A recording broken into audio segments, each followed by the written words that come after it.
Sepasang sepatu kulit pria diletakkan miring di teras rumah kakak ipar saya. Saya hanya butuh 1 detik untuk mengenalinya. Itu sepatu suami saya. Padahal pagi tadi dia bilang ada pekerjaan di kantor sampai malam. Saya mendorong pintu yang tidak terkunci. Dari ujung koridor terdengar suara air shower. Dan di sela air itu, suara tawa seorang perempuan yang ditahan-tahan. Lalu, suara berat suami saya. "Pelankan suaramu. Nanti kalau ada yang datang bagaimana?" Saya tidak menjerit. Saya tidak menangis. Saya menutup pintu depan dengan pelan. Lalu, saya mengeluarkan ponsel dan menelpon kedua mertua saya. "Bu, Pakistan, tolong datang ke rumah Mbak Wulan sekarang. Ada yang harus Bapak dan Ibu lihat sendiri." Halo, sahabat.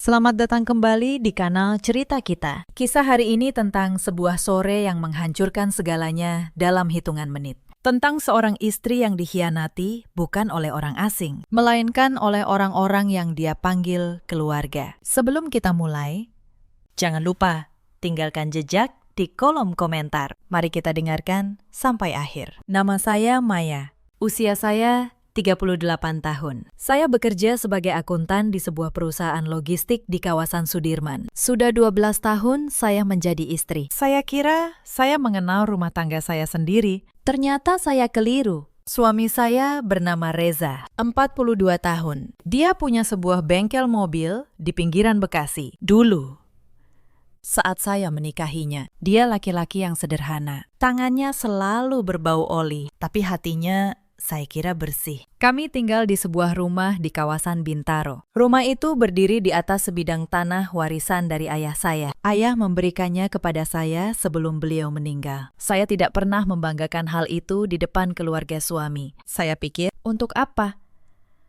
Kami satu keluarga. Kakak ipar saya bernama Wulan, 36 tahun. Istri dari kakak Reza. Namanya Mas Hendra. Wulan, perempuan yang manis. Bicaranya lembut. Rambutnya selalu tertata. Orang asing yang baru pertama bertemu pasti langsung menyukainya. Saya pun dulu begitu. Saya menghormatinya seperti kakak kandung sendiri. Ibu mertua saya, Bu Sri, 60 tahun. Beliau perempuan yang keras. Sejak hari pertama saya masuk ke keluarga ini, saya selalu merasa kurang di matanya. Kurang pandai, kurang tahu diri. Sementara Wulan, apapun yang dia lakukan selalu benar. Saya masih ingat, di tahun-tahun awal pernikahan, betapa kerasnya saya berusaha menyenangkan Bu Sri. Saya bangun pagi-pagi memasak. Saya membantu segala urusan rumah. Saya tidak pernah membantah. Tapi sekeras apapun saya berusaha di mata beliau, Wulan selalu lebih baik. Kalau Wulan memasak, itu lezat. Kalau saya memasak, kurang garam. Kalau Wulan diam, itu sopan. Kalau saya diam, itu sombong. Saya lelah. Tapi saya tidak pernah mengeluh. Saya pikir suatu hari beliau akan melihat ketulusan saya. Suami saya pun jarang membela saya. Setiap kali ibunya menyindir, Reza hanya diam. "Sudahlah, Maya, namanya juga ibu. Kamu yang mengalah saja," katanya. Selalu saya yang harus mengalah. Selama 12 tahun, saya menelan setiap ketidakadilan itu demi menjaga keutuhan keluarga. Saya tidak tahu bahwa keutuhan yang saya jaga itu sebenarnya sudah lama keropos dari dalam. Bapak mertua saya, Pak Hardi, 64 tahun. Beliau jarang bicara. Sepanjang hari hanya duduk di teras, menyeruput kopi, menonton burung di sangkar. Saya kira beliau lelaki yang tak peduli apa-apa. Saya keliru lagi. Justru beliau yang paling banyak melihat. Sore itu bermula dengan sangat biasa. Saya baru pulang dari kampung, membawa beberapa kantong oleh-oleh, ikan asin, terasi, dan kue-kue dari ibu saya. Ponsel saya berdering. Mas Hendra menelepon. Suaranya tergesa-gesa. "Maya, Mas lagi sibuk di bengkel sama Reza, tidak bisa pulang. Kalau kamu sempat, tolong antarkan oleh-oleh dari kampung ke Mbak Wulan ya. Dia sendirian di rumah." Saya langsung setuju. Mas Hendra selama ini dikenal sebagai pria baik. Saya menghormatinya. Saya mengikat bungkusan oleh-oleh dengan rapi, lalu mengendarai mobil ke rumah mereka di kawasan Cinere. Dalam hati saya bahkan berpikir, syukur. Sudah lama saya tidak mampir. Hari ini sekalian mengobrol dengan Wulan. Saya tidak memberitahu lebih dulu. Saya yakin pada jam segitu hanya ada Wulan sendirian di rumah. Mas Hendra di bengkel. Suami saya. Katanya tadi pagi, ada pekerjaan di kantor sampai malam. Namun begitu saya menghentikan mobil di depan gerbang. Hati saya terasa janggal. Gerbang hanya tertutup, tidak dikunci. Motor Wulan masih terparkir di halaman. Itu bukan hal aneh. Yang aneh adalah sepasang sepatu kulit pria di teras, diletakkan miring. Sepatu yang selama bertahun-tahun saya bersihkan sendiri, dan saya letakkan di samping lemari kami. Saya terpaku beberapa detik. Tangan saya masih memegang kantong oleh-oleh. Jantung saya berdebar kencang. Tapi saya memaksa diri berpikir positif. Mungkin Reza mampir membantu Mas Hendra. Mungkin dia memeriksa instalasi listrik. Saya berusaha menenangkan diri. Saya mendorong pintu dan masuk ke ruang tamu. AC menyala. Sangat dingin. Di atas meja ada segelas es teh dan secangkir kopi hitam yang belum habis. Es batunya hampir mencair seluruhnya. Kedua ponsel tidak terlihat dimanapun. Suasana rumah begitu hening. Keheningan yang membuat bulu kuduk saya berdiri. Dari ujung koridor, terdengar suara air shower. Di sela suara air itu, samar terdengar tawa seorang perempuan. Tawa yang seperti ditahan, tapi tetap lolos keluar. Saya memanggil, Mbak Wulan.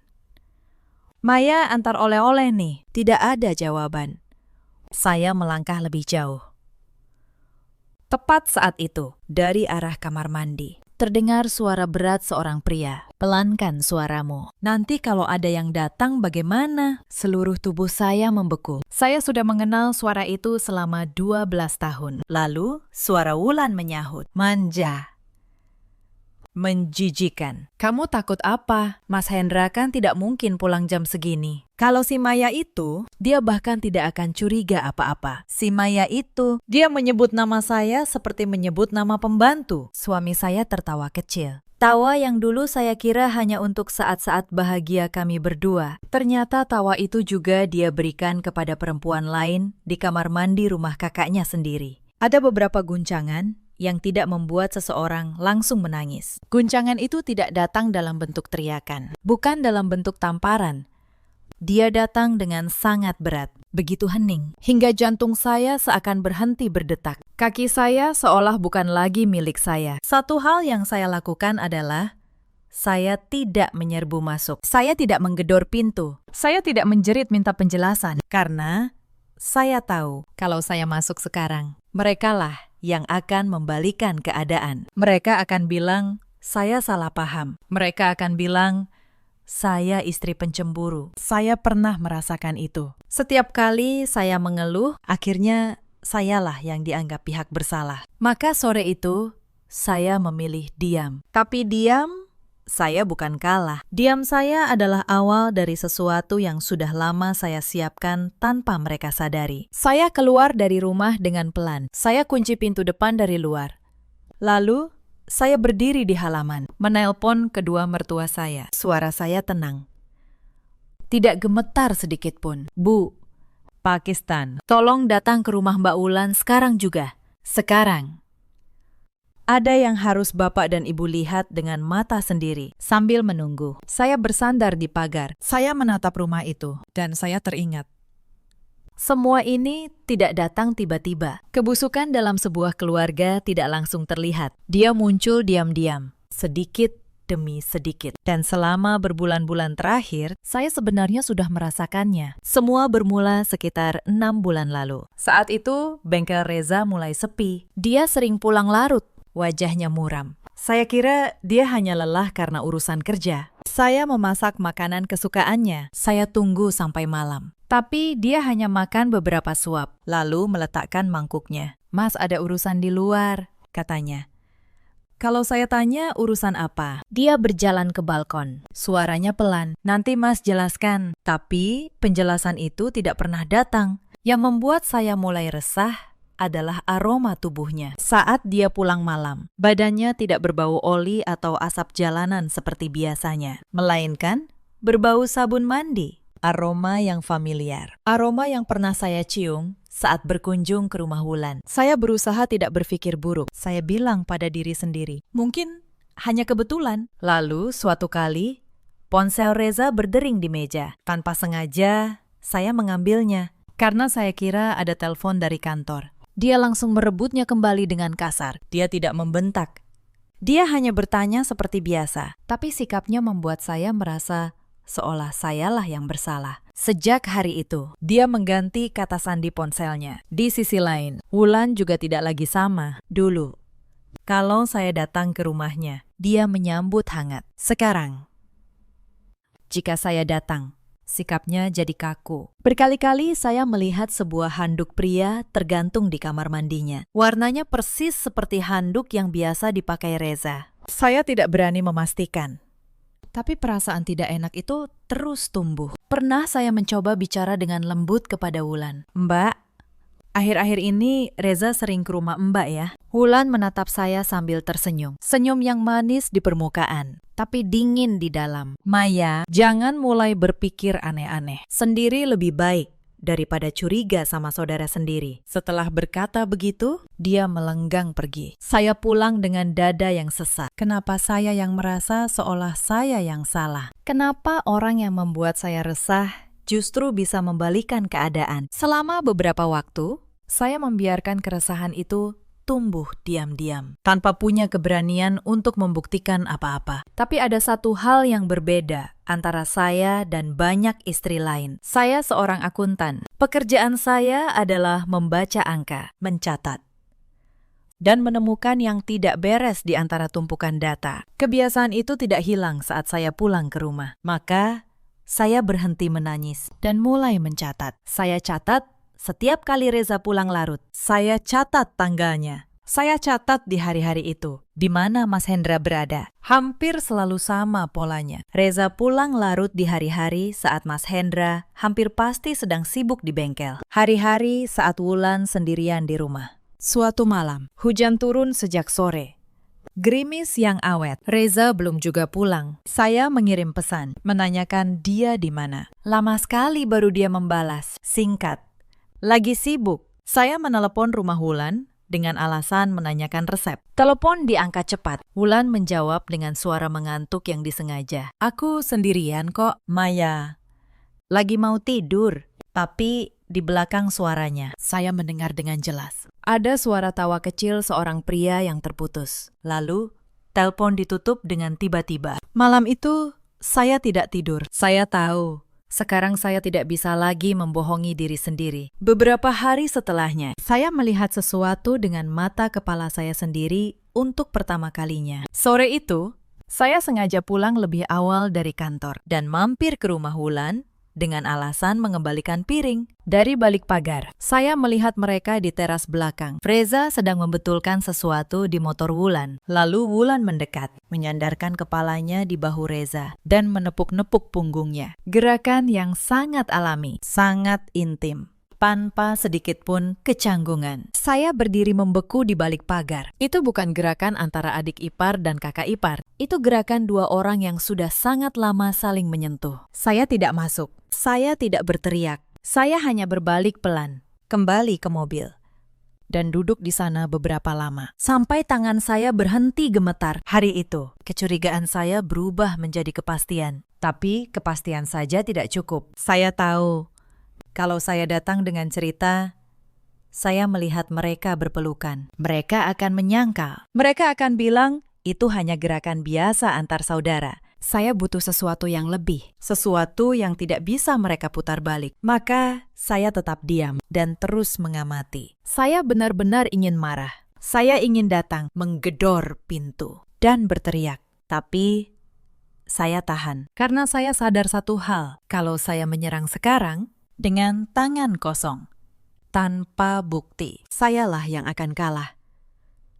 Mereka akan menyangka Bu Sri akan membela anaknya, dan saya akan dicap sebagai istri gila yang menuduh tanpa dasar. Maka saya memutuskan untuk tidak bereaksi. Saya ingin tahu sejauh mana mereka akan lengah. Dan benar saja, karena saya diam, mereka semakin berani. Reza tidak lagi mudah marah. Dia bahkan pulang dengan wajah lega. Wulan mulai mengirim pesan di tengah malam. Tanpa peduli, Istri Reza tidak tahu. Mereka mengira saya buta. Mereka mengira saya bodoh. Bantuan datang dari arah yang tidak saya duga. Suatu pagi, Bu Asih, pembantu yang biasa membersihkan rumah Wulan, menemui saya di pasar. Beliau perempuan tua yang jujur. Wajahnya tampak gelisah.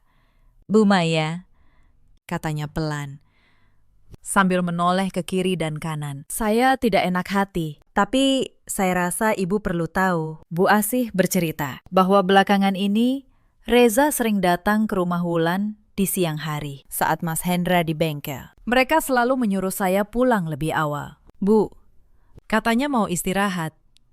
Tapi saya pernah lupa membawa kerudung, jadi saya balik lagi. Dan saya lihat sendiri, mobil Pak Reza masih di halaman. Padahal sudah sore. Saya menggenggam tangan Bu Asih dan berterima kasih. Saya minta beliau tidak menceritakan hal ini kepada siapapun dulu. Bu Asih mengangguk. Saya kasihan sama ibu. Ibu orang baik.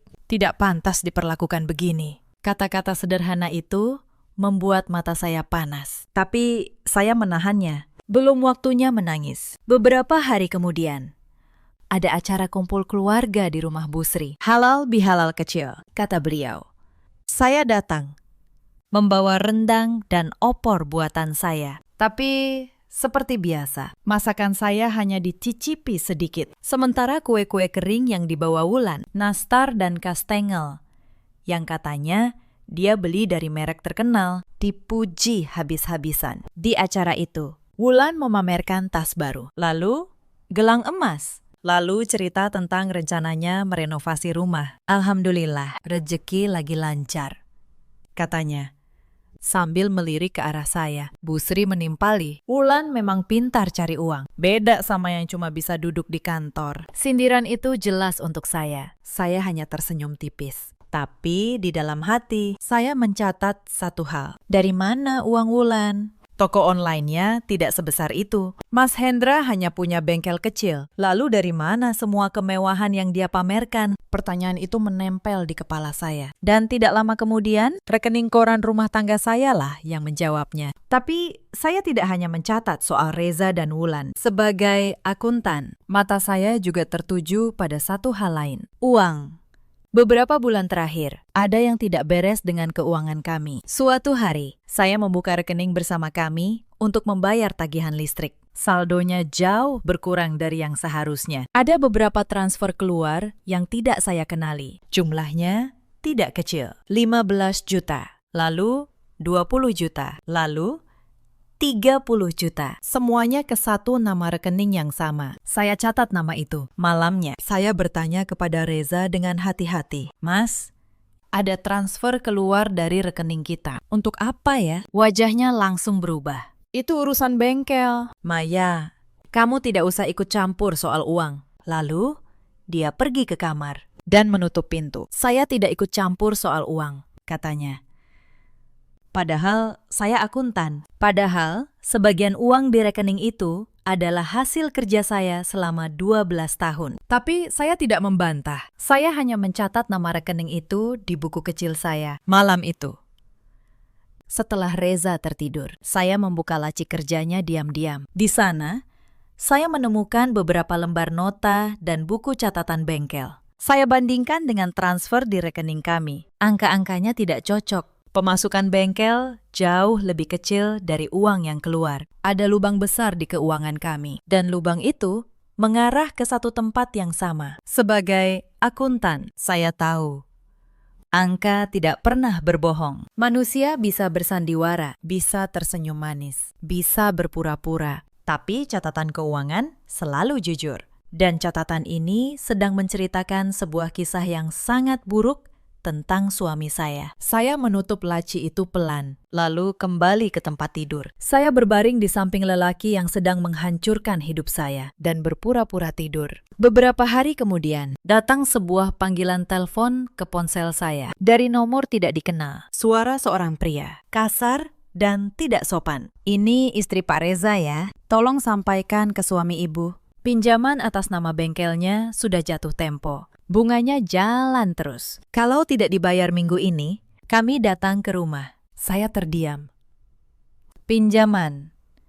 Suami saya meminjam uang dari rentenir, diam-diam, atas nama bengkel, dan saya, istrinya, tidak tahu apa-apa. Saya bertanya kepada pria itu, berapa total pinjamannya? Jawabannya membuat napas saya tertahan. 300 juta. 300 juta. Untuk apa Reza meminjam uang sebanyak itu? Bengkelnya memang sepi, tapi tidak sampai berhutang sebesar itu. Saya mulai mengerti. Uang itu tidak semuanya untuk bengkel. Sebagian mengalir ke tempat lain, ke rekening dengan nama yang sama dengan yang saya catat tadi. Dan nama itu, setelah saya telusuri, adalah nama toko online milik Wulan. Jadi, inilah kebenarannya. Suami saya berhutang kepada rentenir. Lalu sebagian uangnya dia berikan kepada Wulan untuk gaya hidup mereka. Untuk barang-barang yang dipamerkan Wulan di toko online-nya. Sementara saya di rumah menghemat setiap rupiah. Mengira kami sedang susah karena bengkel sepi. Saya ingat beberapa bulan lalu, saya bahkan menolak membeli baju baru untuk diri sendiri. Saya bilang pada Reza, kita harus berhemat dulu. Sampai bengkel ramai lagi. Dan dia mengangguk setuju dengan wajah penuh pengertian. Padahal di saat yang sama, dia sedang membiayai gaya hidup mewah perempuan lain dengan uang hutang. Mengingat itu, ada rasa sakit yang sulit saya jelaskan. Bukan hanya dikhianati, tapi ditipu, dipermainkan, dan dianggap bodoh oleh orang yang tidur di samping saya setiap malam. Tapi saya tidak membiarkan rasa sakit itu menguasai saya. Saya ubah rasa sakit itu menjadi ketelitian. Setiap malam, setelah Reza tidur, saya bekerja diam-diam menyusun bukti. Saya tidak langsung menggugat. Saya kumpulkan semuanya dengan rapi. Saya unduh mutasi rekening koran. Saya catat tanggal dan jumlah setiap transfer. Saya simpan rekaman panggilan dari rentenir itu. Semua saya susun dalam satu map. Seorang akuntan tahu bukti yang tertulis di atas kertas lebih kuat daripada 100 tuduhan yang diteriakan. Tapi ada satu hal yang masih mengganjal. Sekitar 2 bulan sebelum semua ini, Wulan pernah datang ke rumah saya dengan wajah ramah luar biasa. Dia membawa setumpuk dokumen. Maya, ini ada surat-surat administrasi soal usaha keluarga. Mas Hendra dan Reza sibuk, jadi aku yang urus. Kamu tanda tangan di sini saja ya, sebagai formalitas keluarga. Saat itu, saya percaya. Saya tanda tangani beberapa lembar tanpa membaca teliti. Wulan terus mengajak saya mengobrol agar saya tidak fokus. Saya menyesal seumur hidup atas kelengahan sesaat itu. Karena belakangan, saya sadar di antara dokumen yang saya tanda tangani, ada sesuatu yang janggal. Saya mulai curiga setelah seorang tetangga bercerita. Katanya, dia melihat Wulan beberapa kali datang ke kantor notaris di dekat rumahnya, membawa map tebal. Saya teringat tanda tangan saya di dokumen waktu itu. Dada saya mendingin. Untuk apa Wulan mengurus surat-surat ke notaris dengan tanda tangan saya di dalamnya? Saya mencoba mengingat hari itu sejelas mungkin. Wulan datang sore hari, saat saya sedang lelah sehabis bekerja. Dia membawa kopi kesukaan saya, sesuatu yang tidak biasa dia lakukan. Dia mengobrol panjang, memuji masakan saya, bertanya soal pekerjaan saya. Lalu, di tengah obrolan, dia mengeluarkan map itu. Tanda tangan di sini, dan di sini ya, Maya.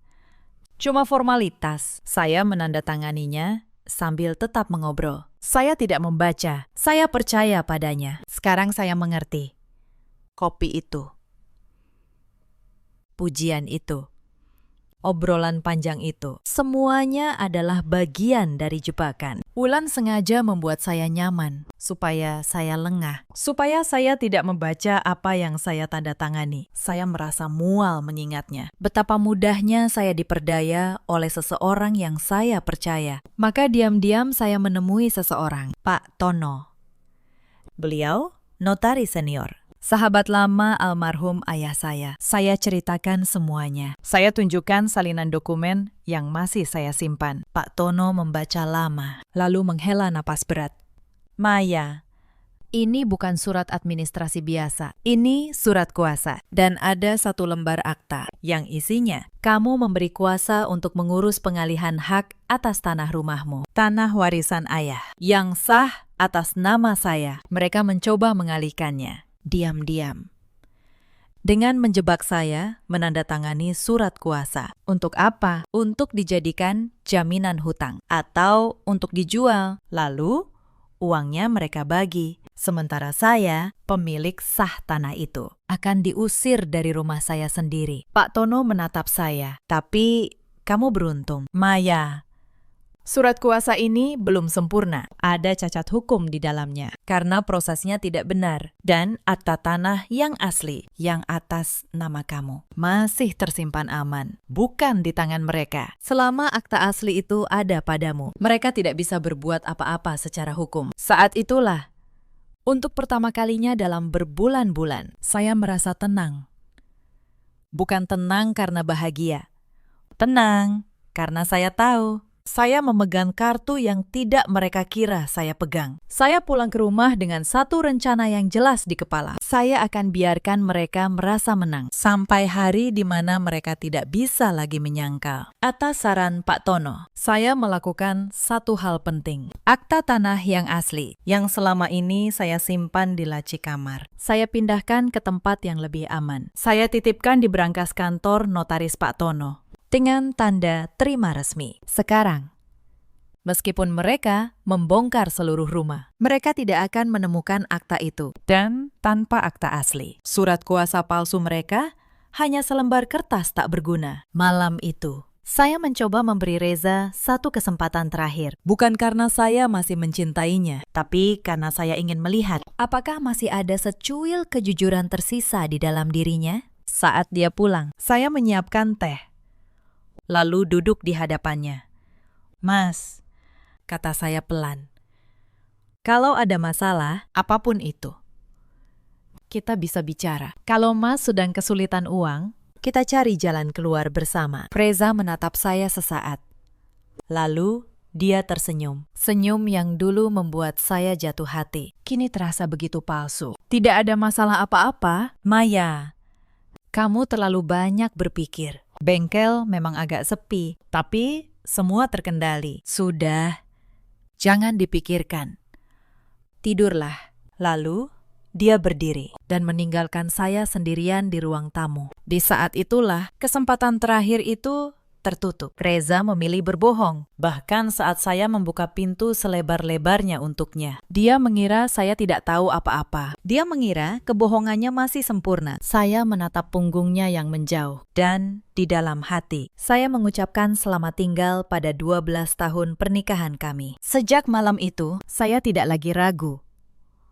Saya melengkapi map saya. Saya rapikan setiap bukti. Saya susun urutannya. Dari yang ringan sampai yang paling menghancurkan. Seorang akuntan tahu cara menyajikan data sama pentingnya dengan data itu sendiri. Saya hanya menunggu satu hal lagi. Satu momen di mana perselingkuhan mereka tidak bisa lagi ditutupi dengan kata salah paham. Hari itu tiba lebih cepat dari yang saya kira. Sore saat saya mengantar oleh-oleh dan menemukan sepatu Reza di teras rumah Wulan. Saya tahu, inilah saatnya. Bukti perselingkuhan dengan mata kepala sendiri. Disaksikan oleh dua orang tua mereka. Itulah lapisan terakhir yang saya butuhkan. Maka di halaman rumah itu, sambil menunggu mertua datang, saya membuka map yang selalu saya bawa di dalam tas. Rekening koran, catatan transfer, salinan surat kuasa. Semua ada di sana, lengkap. Saya menarik napas dalam-dalam. Tangan saya tidak gemetar lagi. Tidak lama dari kejauhan, terdengar suara langkah tergesa. Bu Sri dan Pak Hardi datang dengan wajah cemas. Maya, ada apa? Kenapa kamu menyuruh kami buru-buru ke sini? Saya tidak menjawab dengan kata-kata. Saya hanya menyerahkan kunci pintu dan mengangguk ke arah rumah. Ibu dan Bapak masuk saja. Lihat sendiri. Bu Sri membuka pintu. Pak Hardi mengikuti di belakang. Saya berjalan paling akhir. Suara air shower masih terdengar dari koridor. Bersama tawa, dua orang yang tidak tahu bahwa kebahagiaan mereka tinggal hitungan detik. Bu Sri berjalan menuju kamar mandi. Saya melihat punggung beliau yang tegang. Pak Hardi diam. Rahangnya mengeras. Lalu Bu Sri menggedor pintu kamar mandi. Wulan, Reza, buka pintunya sekarang. Suara di dalam mendadak berhenti. Air shower dimatikan. Lalu terdengar suara Wulan yang panik, melengking. Bu, Ibu kenapa di sini? Beberapa saat kemudian, pintu kamar mandi terbuka. Wulan keluar dengan rambut basah, mengenakan jubah mandi. Di belakangnya, Reza dengan handuk melilit pinggang. Wajahnya pucat pasi. Begitu melihat saya berdiri di sana, Reza membeku. Mulutnya bergerak beberapa kali. Tapi tidak ada suara yang keluar. Sementara Wulan, dengan kecerdikannya yang luar biasa, langsung menjatuhkan diri ke lantai. Dia mulai menangis terseduh-seduh. Bu, ini tidak seperti yang Ibu kira. Tadi Wulan terpeleset di kamar mandi. Reza cuma menolong. Kami tidak ada apa-apa. Bu, sumpah, saya hampir tertawa mendengarnya. Terpeleset di kamar mandi. Dan kebetulan, suami orang lain ikut basah kuyup di dalam shower yang sama. Sambil tertawa-tawa, Wulan benar-benar perempuan yang pandai bersandiwara dan yang lebih menyakitkan. Bu Sri tampak ragu. Beliau menatap saya, lalu menatap Wulan yang menangis di lantai. Reza ikut bermain. Iya, Bu. Wulan terpeleset. Aku kebetulan kesini mau pinjam kunci ke Mas Hendra. Maya ini suka berpikir berlebihan. Bu, dia memang pencemburu. Pencemburu. Lagi-lagi kata itu. Senjata lama mereka untuk membalikan keadaan. Untuk menjadikan saya korbannya. Sebagai pihak yang bersalah. Bu Sri menghela napas. Lalu beliau menatap saya dengan tatapan tajam. Maya, kamu yakin tidak salah lihat? Anakku tidak mungkin begitu. Wulan juga sudah seperti anak ibu sendiri. Kamu jangan membuat keluarga ini ribut karena kecurigaanmu saja.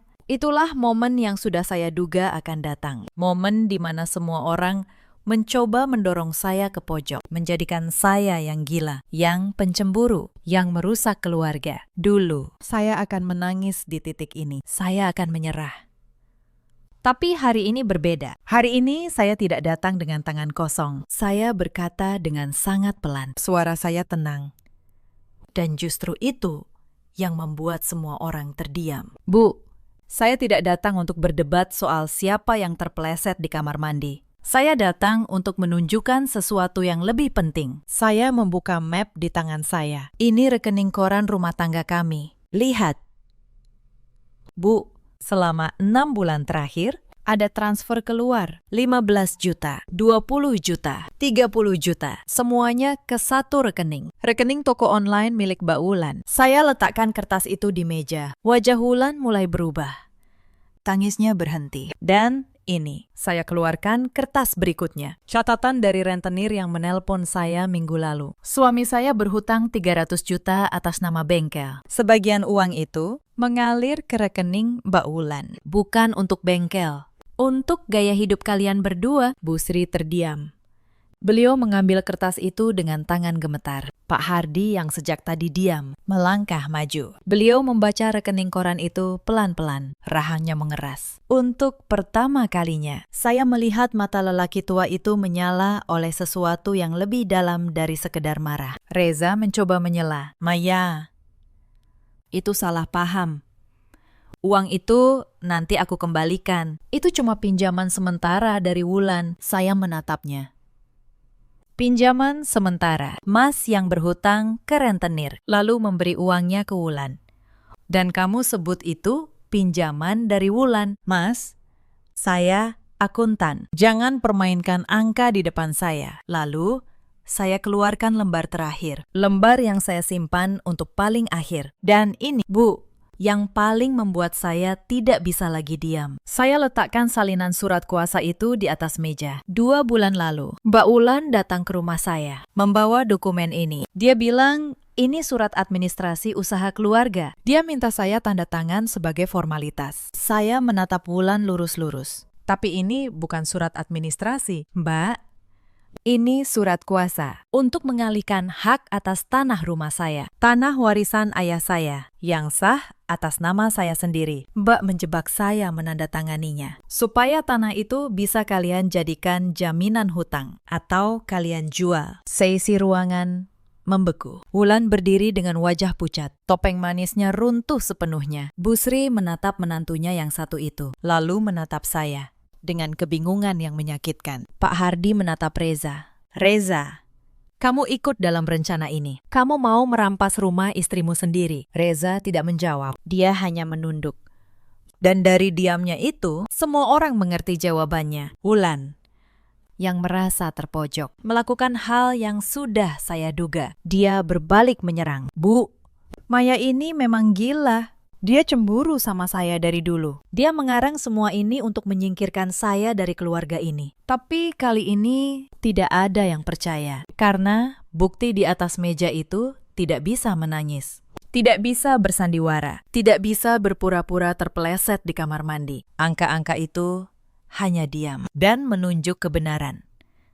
Wulan, yang merasa dirinya tersudut, beralih menyerang saya dengan cara lain. Kalaupun benar Reza berhutang, itu urusan kalian suami istri. Apa hubungannya dengan saya? Kamu cuma cari kambing hitam. Maya, kamu mau menyalahkan saya karena rumah tanggamu hancur sendiri. Suaranya melengking, memenuhi ruangan. Saya menatapnya dengan tenang. Kambing hitam. Mbak, nama Mbak ada di rekening koran ini. Tanda tangan saya ada di surat kuasa yang Mbak urus ke notaris. Itu bukan karangan. Itu hitam di atas putih. Saya tidak mencari kambing hitam. Mbak, saya hanya membaca apa yang sudah Mbak tulis sendiri. Wulan terdiam. Dia tidak punya jawaban. Untuk pertama kalinya, perempuan yang selalu pandai bicara itu kehabisan kata-kata. Dia menoleh ke arah Reza, mencari bantuan. Tapi Reza hanya menunduk, tidak berani menatap siapapun. Sekutu yang dulu mesra, kini saling menjauh saat kapal mereka mulai tenggelam. Bu Sri, ibu mertua yang selama 12 tahun selalu membela Wulan, perlahan duduk di kursi. Tangannya mencengkeram ujung meja. Wajahnya tidak berdarah. Untuk pertama kalinya sejak saya menjadi menantunya, beliau terdiam di hadapan saya, tanpa bisa berkata apa-apa. Lalu, dengan suara serak, Bu Sri mencoba satu kali lagi mempertahankan harga dirinya. Tapi tetap saja, kamu seharusnya menyelesaikan ini di dalam keluarga. Maya, bukan dengan cara mempermalukan semua orang begini. Saya menoleh kepada beliau. Bu, selama 12 tahun, saya selalu menyelesaikan semuanya di dalam, dengan diam. Dan apa yang saya dapatkan? Saya yang selalu disalahkan. Hari ini, saya memilih kebenaran, bukan diam. Lalu, Pak Hardi bicara. Suaranya dalam, penuh tekanan. Wulan, Bapak tanya sekali lagi. Tanda tangan di surat kuasa ini. Kamu yang mengatur ke notaris. Iya atau tidak? Wulan menggigit bibir. Dia tidak menjawab. Tapi diamnya sudah menjawab segalanya. Pak Hardi menoleh ke arah saya. Maya, akta tanah yang asli ada di mana?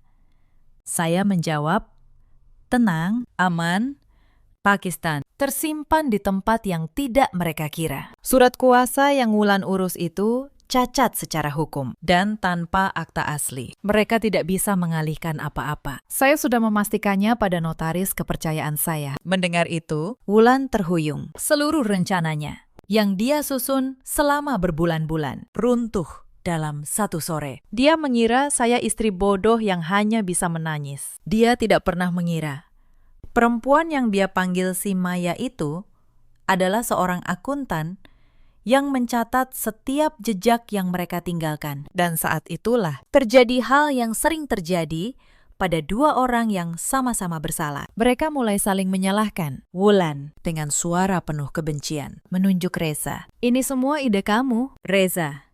Kamu yang bilang kita bisa pakai tanah Maya untuk menutup hutang. Aku cuma membantu mengurus surat-suratnya. Reza balas membentak. Kamu yang serakah, kamu yang terus minta uang lebih. Kalau bukan karena kamu, aku tidak akan berhutang sebanyak itu. Mereka bertengkar di depan kedua orang tua. Dua orang yang dulu saling melindungi dalam pengkhianatan, kini saling menjatuhkan saat terpojok. Saya berdiri menyaksikannya dengan tenang. Saya tidak perlu lagi mengatakan apa-apa. Kebusukan itu kini terbuka sendiri. Dan masing-masing dari mereka berlomba menunjukkan betapa busuknya yang lain. Bu Sri menutup wajahnya dengan kedua tangan. Cukup, kata beliau lirih. Cukup. Ibu tidak sanggup lagi mendengarnya. Pak Hardi berdiri. Tubuhnya gemetar menahan amarah. Kalian berdua sudah menghancurkan 2 rumah tangga sekaligus. Dan kalian masih bisa saling menyalahkan di depan Bapak. Bapak benar-benar malu pernah membesarkan kalian. Tepat saat itu, ponsel Pak Hardi berdering. Beliau melihat layar, lalu mengangkatnya.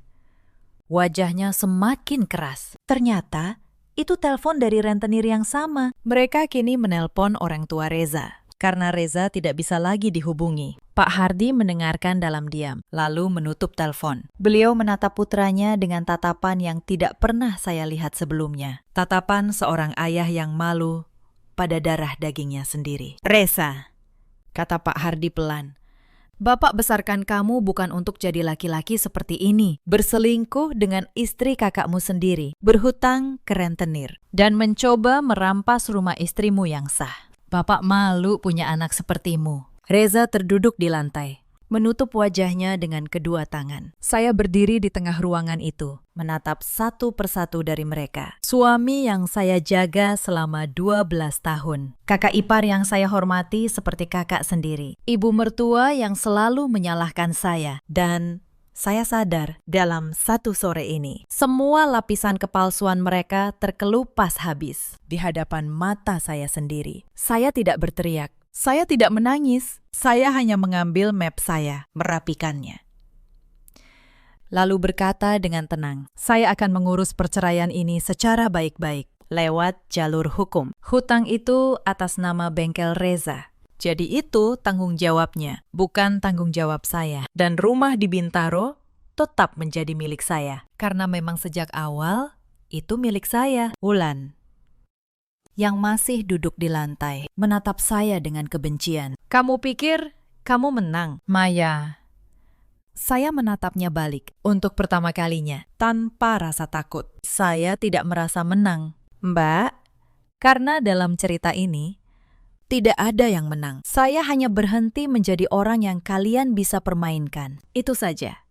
Saya berbalik dan melangkah keluar dari rumah itu. Tidak ada yang menahan saya. Mungkin karena semua orang masih terlalu terkejut. Atau mungkin karena mereka tahu. Mereka tidak punya hak apa-apa lagi untuk menahan saya. Di luar, gerimis sore mulai turun. Saya berdiri sejenak di halaman, menengadah ke langit. Lalu saya menyalakan mobil dan pulang ke rumah saya. Rumah yang sah atas nama saya. Rumah yang hampir mereka rampas. Tapi gagal. 3 bulan setelah sore itu, perceraian saya dengan Reza resmi selesai. Hutang 300 juta itu sepenuhnya menjadi tanggungannya karena tercatat atas nama bengkelnya. Bengkel itu akhirnya disita untuk menutup sebagian hutang. Reza pindah ke kampung. Tinggal menumpang di rumah saudara jauh. Saya dengar. Hidupnya di kampung tidak mudah. Tidak ada lagi bengkel. Tidak ada lagi uang. Tidak ada lagi Wulan. Yang dulu dia korbankan segalanya untuknya. Saudara yang menampungnya pun mulai mengeluh. Lelaki yang dulu mengira dirinya bisa memiliki 2 perempuan sekaligus, kini tidak punya siapa-siapa. Itu bukan kutukan dari saya, itu hanya buah dari pilihannya sendiri. Wulan dan Mas Hendra bercerai tak lama kemudian. Mas Hendra, yang selama ini tidak tahu apa-apa, hancur saat mengetahui kebenaran. Wulan kehilangan rumahnya, kehilangan toko online-nya, yang ternyata juga penuh hutang, dan kehilangan tempat di keluarga yang dulu memujanya. Tidak ada lagi yang menyebutnya menantu manis kebanggaan keluarga. Saya dengar pula, Wulan sempat mencoba mendekati keluarga lamanya, berusaha menjelaskan, berusaha memutarbalikkan cerita seperti yang biasa dia lakukan. Tapi kali ini tidak ada yang mendengarkan. Topeng manis yang dia pakai selama bertahun-tahun sudah robek. Dan sekali, topeng itu robek. Tidak ada lem di dunia ini yang bisa menyatukannya kembali. Orang-orang yang dulu memujanya, kini berbalik menjauhinya. Bu Sri datang ke rumah saya beberapa minggu kemudian. Beliau yang dulu selalu meninggikan dagu di depan saya, kini duduk dengan kepala tertunduk. Maya, katanya pelan. Ibu minta maaf. Selama ini, Ibu salah menilai kamu. Ibu terlalu sayang pada Reza. Sampai Ibu buta. Saya hanya mengangguk. Saya tidak menyimpan dendam. Tapi saya juga tidak berpura-pura semuanya baik-baik saja. Bu, kata saya, akhirnya. Saya tidak marah pada ibu, tapi saya berharap lain kali ibu mau mendengar menantu ibu dulu sebelum menghakiminya. Karena yang paling menyakitkan bagi saya selama bertahun-tahun bukan sikap Reza atau Wulan. Tapi karena setiap kali saya benar, ibu selalu menganggap saya yang salah. Bu Sri menangis. Untuk pertama kalinya, saya melihat air mata penyesalan yang tulus di wajah beliau. Pak Hardi, sebelum pulang, menggenggam tangan saya. Maya, kamu perempuan yang kuat. Maaf, keluarga ini pernah memperlakukanmu dengan tidak adil. Jaga dirimu baik-baik ya, Nak. Untuk pertama kalinya, ada seseorang dari keluarga itu yang memanggil saya Nak dengan tulus. Mata saya panas. Tapi kali ini air mata itu bukan air mata kesedihan. Sekarang saya tinggal sendiri di rumah Bintaro. Rumah yang sah atas nama saya. Rumah yang hampir mereka rampas, tapi gagal. Pagi hari, saya menyeduh kopi sendiri, membuka jendela, dan menghirup udara yang terasa jauh lebih ringan. Tidak ada lagi rasa cemas menunggu suami pulang larut. Tidak ada lagi aroma sabun asing. Tidak ada lagi tatapan menghakimi. Saya kembali fokus pada pekerjaan saya. Saya bahkan dipromosikan menjadi kepala bagian keuangan di kantor. Rekan-rekan saya bilang, belakangan ini saya tampak lebih bercahaya. Mungkin benar.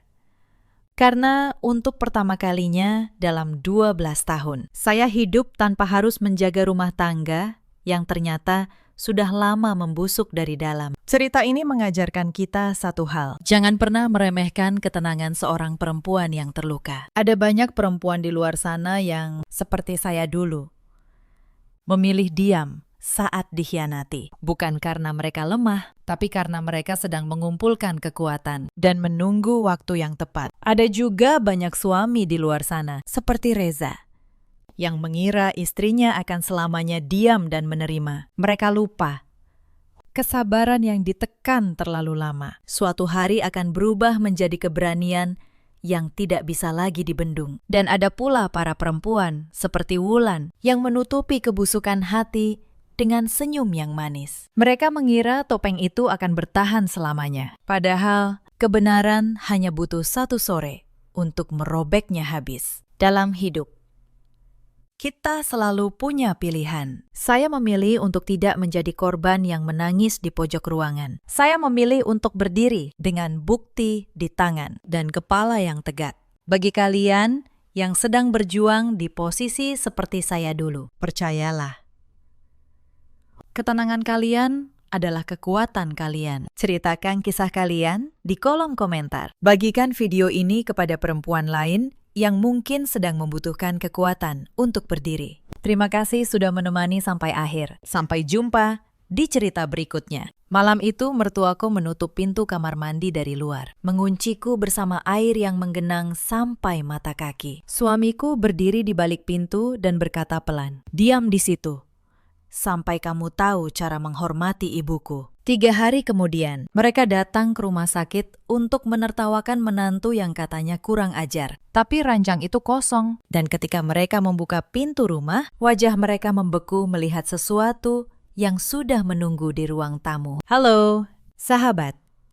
Selamat datang kembali di kanal ini. Kursi sudah kusiapkan, secangkir teh hangat juga. Hari ini aku ingin menceritakan sebuah kisah tentang seorang perempuan yang terlalu lama mengira bahwa diam adalah bentuk kasih sayang. Kisah ini terinspirasi dari banyak peristiwa nyata. Namun, nama, tempat, dan rinciannya sudah diubah. Jika kamu pernah merasa kecil di rumah yang seharusnya melindungimu, mungkin kamu akan menemukan dirimu di sini. Tetaplah menemaniku sampai akhir, karena bagian terpenting selalu datang paling belakang. Namaku Lestari Maheswari, 31 tahun. Aku seorang apoteker, dan aku memiliki sebuah apotek kecil di pinggir kawasan Bintaro. Sudah 8 tahun aku berdiri di balik meja itu, menimbang obat, membaca resep, menenangkan orang yang ketakutan. Aku tahu nama setiap pelanggan tetapku. Aku tahu dosis yang aman dan dosis yang berbahaya. Tapi selama 3 tahun terakhir, aku lupa satu hal yang paling sederhana. Aku lupa menakar harga diriku sendiri. Aku tumbuh sebagai anak tunggal di sebuah keluarga sederhana di Salatiga. Ayahku seorang guru,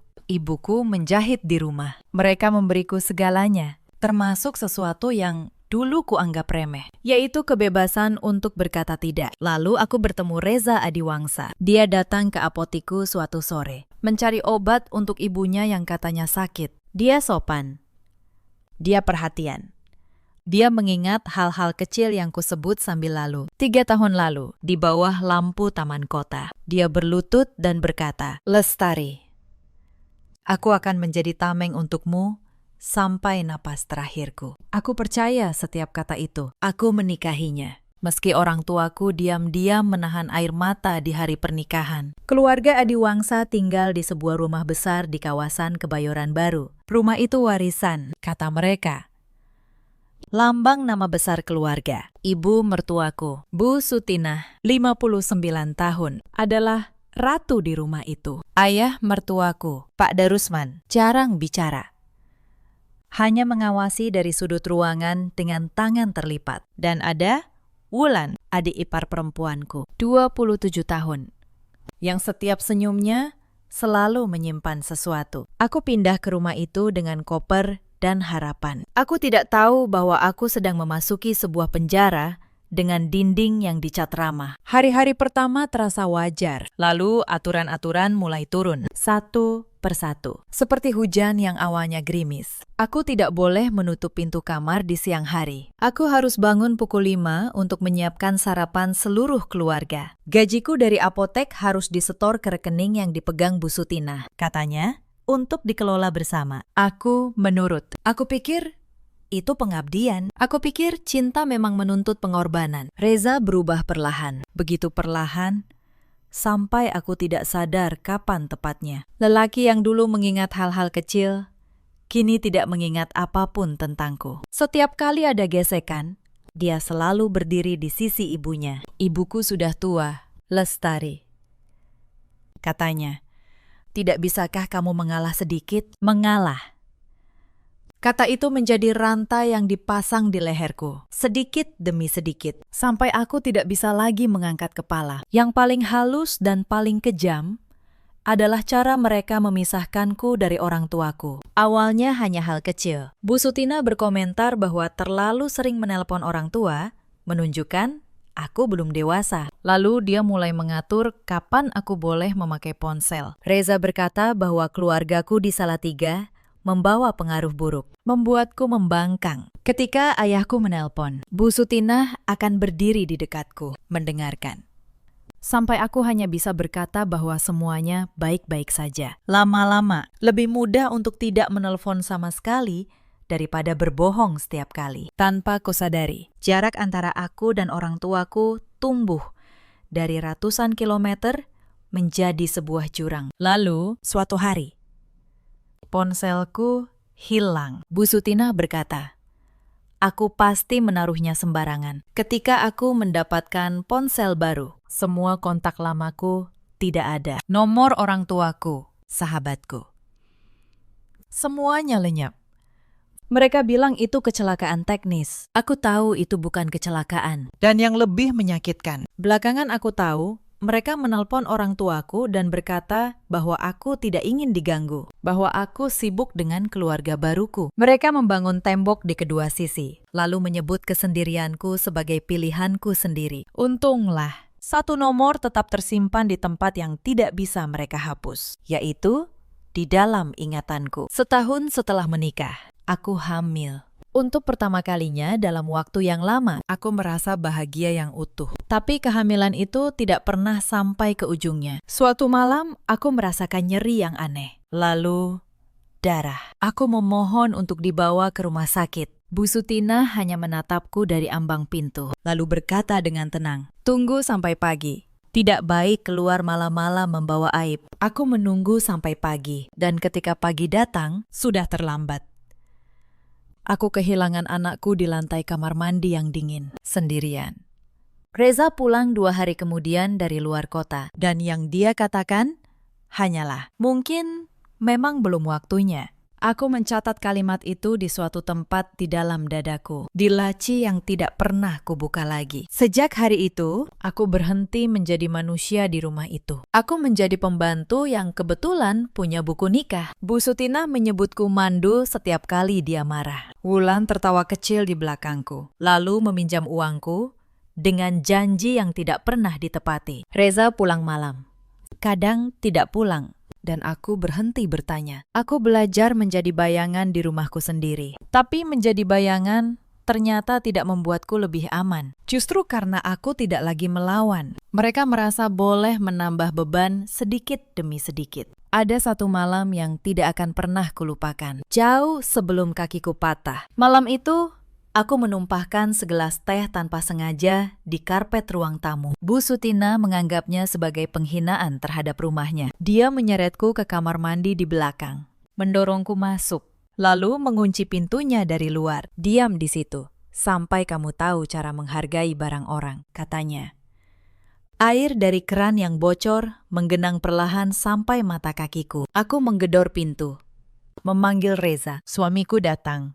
Aku mendengar langkahnya di balik pintu. Tapi dia hanya berkata pelan, "Diam di situ, sampai kamu tahu cara menghormati ibuku." Lalu langkahnya menjauh. Aku duduk di lantai kamar mandi yang dingin sampai pagi. Basah.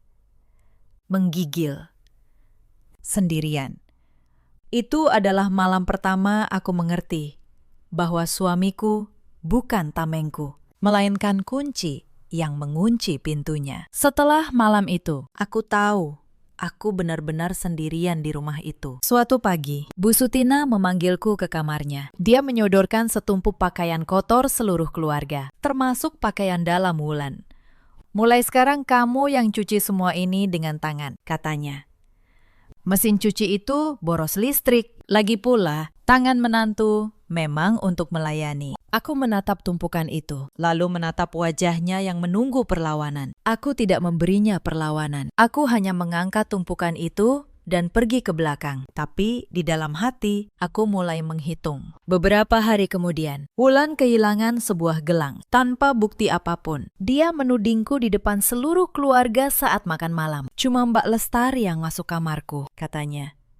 "Siapa lagi kalau bukan dia?" Aku berkata bahwa aku tidak pernah menyentuh gelang itu. Reza bahkan tidak menatapku. "Kembalikan saja, Lestari," katanya, sambil terus mengunyah. "Jangan bikin ibu malu." Malam itu, aku diminta menyerahkan tabunganku yang tersisa sebagai ganti. Gelang yang bahkan tidak pernah kupegang. 2 minggu kemudian, gelang itu ditemukan Wulan sendiri, terselip di dalam tasnya. Tidak ada satupun dari mereka yang meminta maaf. Tapi aku menyimpan kejadian itu juga, rapi, di dalam ingatanku. Penghinaan tidak selalu terjadi di balik pintu tertutup. Suatu sore, beberapa kerabat keluarga Adiwangsa berkunjung untuk minum teh. Aku menyiapkan semuanya, menata kue, menuang teh, lalu duduk di sudut seperti yang diharapkan. Salah satu tamu, seorang bibi, bertanya ramah, "Kapan aku dan Reza akan punya anak?" Sebelum aku sempat menjawab, Bu Sutinah menyela dengan suara yang sengaja dibuat terdengar. "Jangan ditanya soal itu," katanya sambil tersenyum manis. "Menantuku ini ladang yang tidak subur. Sudah dicoba, tapi memang takdirnya begitu." Para tamu tertawa kecil, menganggapnya gurauan. Aku menundukkan kepala, menatap cangkir teh di tanganku, menahan agar tanganku tidak gemetar. Mereka tidak tahu bahwa takdir yang dia maksud adalah malam ketika dia menyuruhku menunggu sampai pagi, sementara aku kehilangan anakku. Aku bangkit pelan, membawa nampan kosong ke dapur. Dan di sana, sendirian, aku membiarkan satu air mata jatuh sebelum menghapusnya. Lalu, aku kembali ke ruang tamu dengan wajah tenang dan menuang teh lagi, seolah tidak terjadi apa-apa. Hari itu aku belajar bahwa diam yang paling kuat bukanlah diam karena takut, melainkan diam karena sedang menghitung. Lalu datang urusan apotek. Apotek itu kubangun dengan keringatku sendiri sebelum menikah. Tapi Bu Sutinah mulai menganggapnya milik keluarga. Dia menyuruh Wulan duduk di kasir sesukanya, mengambil uang dari laci tanpa catatan. Suatu sore, Aku menemukan selisih besar di pembukuan. Ketika aku menanyakannya, Bu Sutinah balik membentak. Uang keluarga? Ya uang keluarga, katanya. Kamu pikir apotek itu cuma punyamu? Tanpa nama, Adiwangsa, siapa yang mau percaya pada apotekmu? Malam itu, untuk pertama kalinya, aku diam-diam membuat salinan seluruh pembukuan apotek. Aku tidak tahu untuk apa. Aku hanya tahu bahwa aku harus mulai menyimpan jejak. Puncak penghinaan datang di hari ulang tahun pernikahan kami yang ketiga. Aku berharap mungkin hari itu akan berbeda. Aku memasak sejak subuh, menata meja, bahkan membeli kue kecil dengan uang yang kusisihkan diam-diam. Reza pulang larut dengan bau parfum yang bukan milikku. Dia melihat meja itu, lalu tertawa kecil. Untuk apa semua ini? Tanyanya.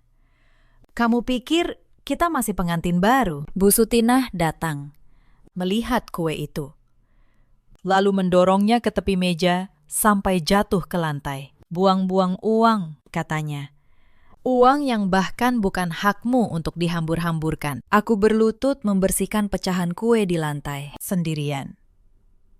Sementara mereka pergi ke ruang keluarga. Disitulah, sambil memunguti remah di lantai dingin, aku berhenti berharap. Dan ketika harapan pergi, yang tersisa adalah kejernihan. Saat itulah aku membeli kamera kecil dan menaruhnya di rak bumbu dapur. Aku berkata pada diriku sendiri bahwa itu hanya untuk membuktikan kepada diriku bahwa aku tidak gila, bahwa semua ini memang benar terjadi. Tapi jauh di dalam, aku tahu aku sedang menyiapkan sesuatu. Aku belum tahu kapan, belum tahu bagaimana. Aku hanya tahu bahwa suatu hari semua jejak yang kukumpulkan diam-diam ini akan berguna. Tapi malam itu aku tidak tahu. Mereka sudah menyiapkan sesuatu yang jauh lebih buruk dari sekedar penghinaan. Semuanya berawal dari sepiring tumis yang katanya terlalu asin. Sore itu, aku pulang dari apotek dengan kaki yang lelah. Aku memasak seperti biasa, lalu menyajikannya di meja. Bu Sutinah mencicipi satu suap, lalu meletakkan sendoknya dengan bunyi keras. Asin, katanya. Kamu mau membunuhku pelan-pelan dengan garam. Aku menjelaskan dengan hati-hati bahwa aku sengaja menguranginya. Karena tekanan darahnya tinggi. Itu kesalahan terbesarku malam itu. Karena bagi Bu Sutinah, penjelasan dari seorang menantu adalah perlawanan. Dan perlawanan harus dipatahkan. Dia bangkit dari kursinya lebih cepat dari yang kuduga. Tangannya meraih gilingan kayu yang tergeletak di meja dapur. Pukulan pertama mengenai bahuku. Aku terhuyung. Piring jatuh. Kuah berceceran di lantai. Bu, sakit, kataku. Lebih karena terkejut daripada apapun. Pukulan kedua mengenai lenganku yang kuangkat untuk melindungi kepala. Aku berteriak memanggil nama suamiku. Reza ada di ruang keluarga. Aku tahu dia mendengar, tapi dia tidak datang. Aku mundur sampai punggungku menabrak lemari. Aku mencoba berlari ke arah pintu, tapi lantai yang basah oleh kuah membuatku tergelincir. Aku jatuh, dan saat itulah pukulan ketiga datang, mengenai pergelangan kakiku dengan bunyi yang tidak akan pernah kulupakan. Bunyi retak. Rasa sakitnya seperti petir yang menjalar dari kaki sampai ubun-ubun. Aku terkapar di lantai.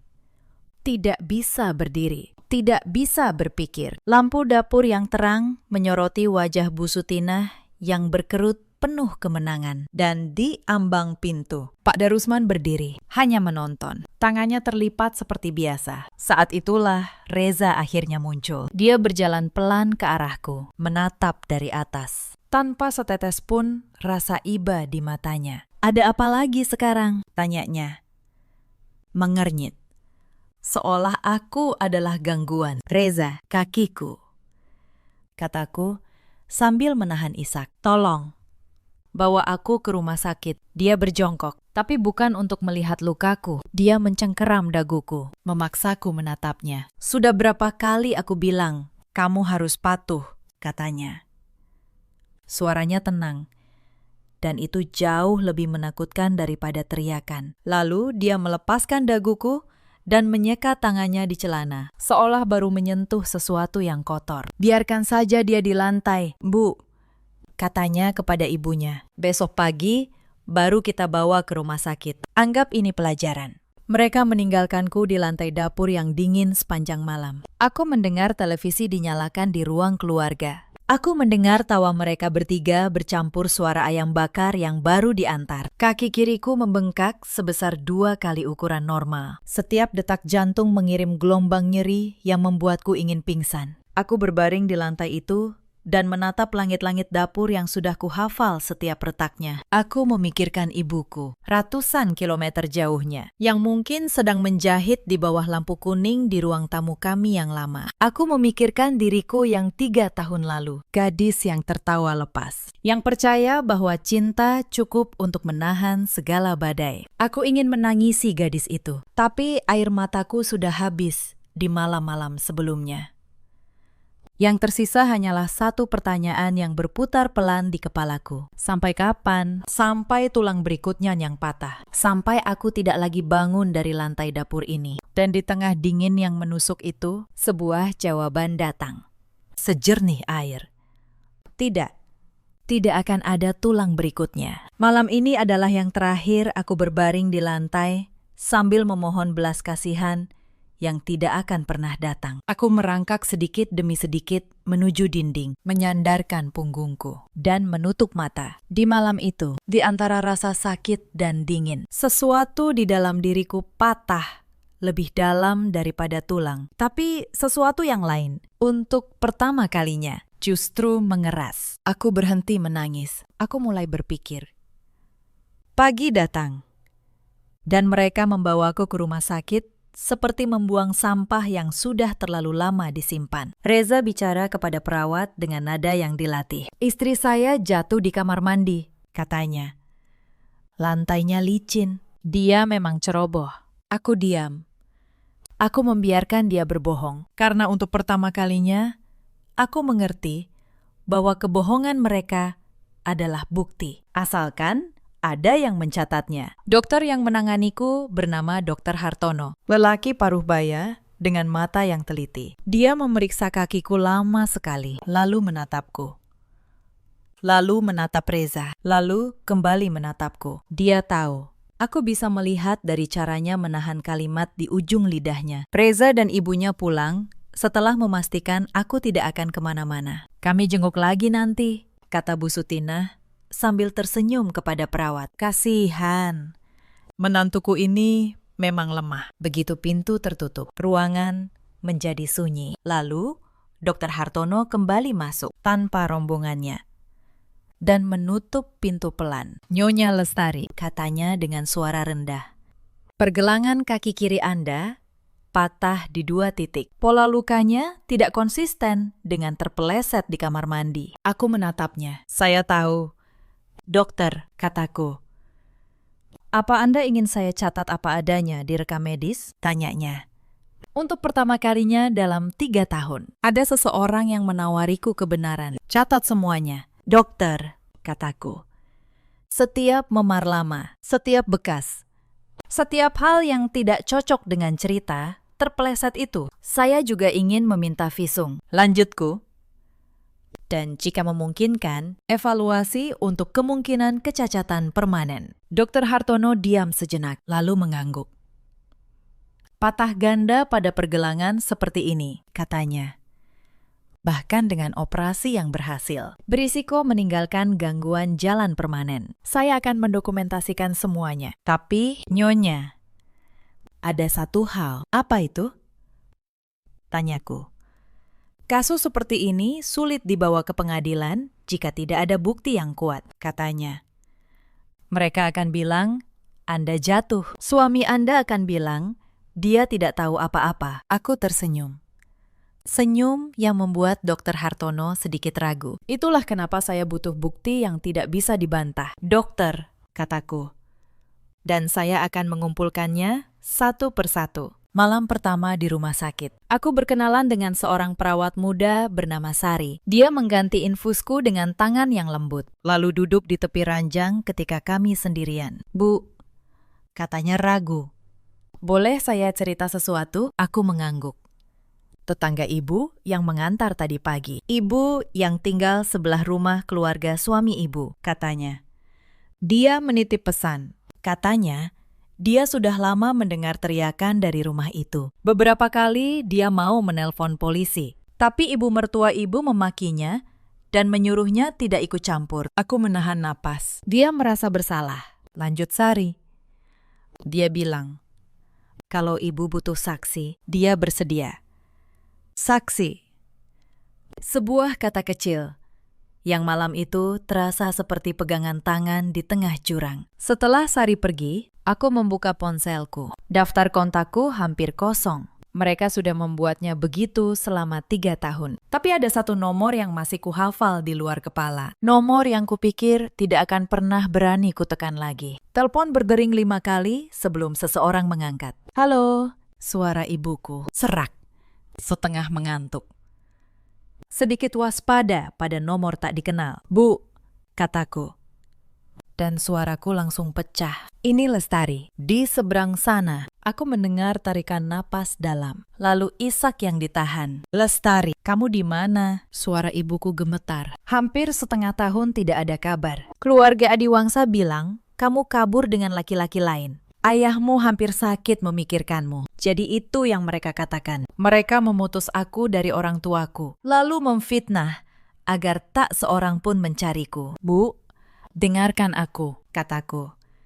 Mencoba menjaga suara tetap tenang. Aku jadi korban kekerasan. Mereka mematahkan kakiku. Aku sekarang di rumah sakit. Apa? Suara ibuku meninggi. Di rumah sakit mana? Ayah dan ibu kesana sekarang juga. Jangan. Kataku cepat. Belum sekarang. Aku punya rencana dan aku butuh bantuan kalian untuk menjalankannya. Tapi mereka tidak boleh tahu kita sudah berhubungan. Hening sejenak. Lalu aku mendengar suara ayahku mengambil alih telepon. Nares, katanya. Memakai nama kecil yang dulu selalu dia pakai. Ini ayah. Katakan rencanamu, apapun itu. Kami mendukungmu tanpa syarat. Air mataku akhirnya jatuh. Tapi kali ini bukan air mata kalah. Selama 3 tahun atas nama sesuatu yang kusebut cinta. Aku telah menyakiti 2 orang yang paling mencintaiku. Dan mereka tetap di sini, menungguku pulang. Pertama, kataku, menyeka mata. Aku butuh pengacara yang paling ahli dalam kasus kekerasan dalam rumah tangga dan pembagian harta. Tapi jangan sampai keluarga Adiwangsa tahu kalian yang menyewanya. Ayah punya teman lama. Seorang pengacara, kata ayahku. Dia akan menghubungimu diam-diam. Kedua, lanjutku.